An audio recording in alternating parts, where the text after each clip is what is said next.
Royalist parade outside Catholic Church in Harryville passes off peacefully. INO to vote on new pay offer, but SIP2 calls off strike pending outcome of ballot.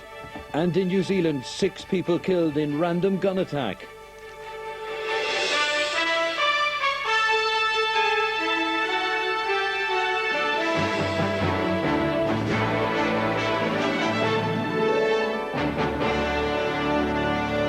A very good evening to you.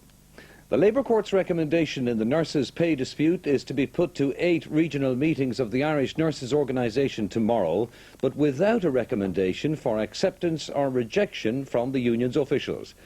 The Court's proposals add some £30 million to the government's existing £50 million pay offer.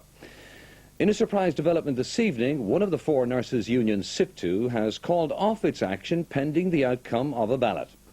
The INO, Impact and the Psychiatric Nurses Association will decide tomorrow evening, hours before the scheduled start of the nationwide strike.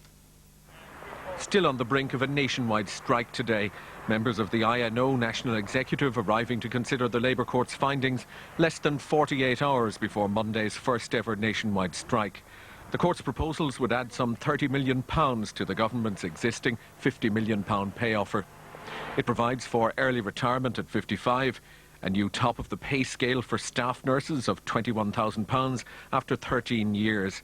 It rejects plans for a lower entry pay rate for younger nurses, and it provides for a commission to examine the nurses' role. A significant improvement, but still this evening the strike remains on course. The Executive have adjourned until 4 o'clock tomorrow evening, and in the meantime we are holding regional meetings tomorrow morning at 11 o'clock throughout the country to consult the branch officers and strike committee members. Now those meetings will obviously be crucial. Will you be recommending the Labour Court's proposals to them? At this stage of the negotiations, as you know, for our organisation, it is very sensitive, so we are going to meet them, give them the recommendation and hear their views on it.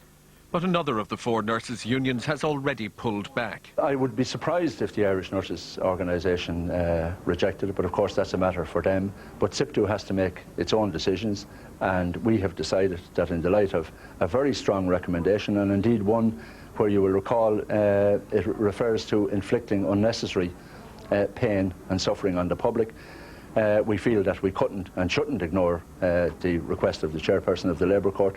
And we've made our own decision, and that decision is that we are going to defer industrial action.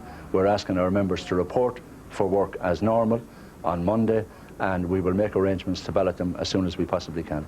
With the SIP2 decision taken, the INO, Impact and the Psychiatric Nurses Association decide tomorrow. The result of the INO's regional meeting should become known by mid-afternoon tomorrow. At that stage, the union's national executive will meet again to make the final decision on whether or not strike action will go ahead on Monday morning.